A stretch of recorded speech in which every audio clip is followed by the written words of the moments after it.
মুক্তিযুদ্ধের ইতিহাসের অফিস আছে। আমি সেখানে তন্ন তন্ন খুঁজে দেখেছি এখানে ভোলার ইতিহাস নাই। ভোলার ইতিহাসটা যেন সেখানে লেখা হয়, এ ব্যাপারে আমি মাননীয় সংসদ সদস্যকে বিনীত অনুরোধ করছি। ভোলার মুক্তিযুদ্ধের ইতিহাসটা, যেটা প্রাণ কিনতে ছিল চরফেশন, মোতার মাস্টার সাহেব ছিলেন আমাদের সঙ্গে জড়িত। অতএব এই ইতিহাসটা যথাযথভাবে লেখা উচিত বলে আমি মনে করি। জুলাই বিপ্লবের যেমন ইতিহাস লেখা থাকা উচিত, ৭১-এর যুদ্ধেও লেখা থাকা উচিত। সেখানে চরফেশনের ভূমিকাটা অত্যন্ত গুরুত্বপূর্ণ ছিল। ভোলায় প্রথম যে গুলিটা শব্দ হয় মুক্তিযুদ্ধের মাধ্যমে, সেটা চরফেশনে, দেউলায় নয়, ভোলায় নয়, ইট ইজ চরফেশন। এই জিনিসটা আপনারা জানা উচিত, আপনাদের বিনোদন করা উচিত আমি মনে করি।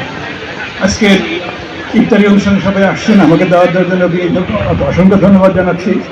আমি আশা করি এই চরফেশনের সমিতির কার্যক্রম ধীরে ধীরে আরও বিকশিত হবে, উন্নত হবে। আমি ভোলা জেলা সমিতির সভাপতি গত 10-12 বছর ধরে। সেই হিসাবে আমাকে আজকে অনুষ্ঠানে বক্তব্য দেওয়ার সুবিধার জন্য আমি বিনীত ধন্যবাদ জানাচ্ছি। আমি আশা করি চরফেশন উপজেলা সমিতি এবং ভোলা সমিতির সঙ্গে সম্পর্ক আরও দৃঢ় হবে, আরও ঘনিষ্ঠ হবে, আরও উত্তরোত্তর আমরা যৌথভাবে সকল কার্যক্রম গ্রহণ করতে পারব।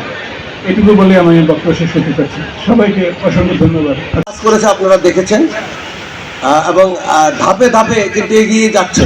আজকের একটা চমৎকার এবং সুন্দর আয়োজন, আপনি যদি মন থেকে দেখেন যে খুব সুন্দর একটা আয়োজন আজকে হয়েছে। আমাদের একটা মনে হয় যে একটা চরফেশন, একদম চরফেশনের মতো লাগছে। অনেকে দীর্ঘদিনের আমরা দেখি নাই, এখন আসছে পরিচয় হচ্ছে, আমরা কৌশলাদি বিনিময় করতে পারছি। এর থেকে আর বেশি কিছু আসলে নেই।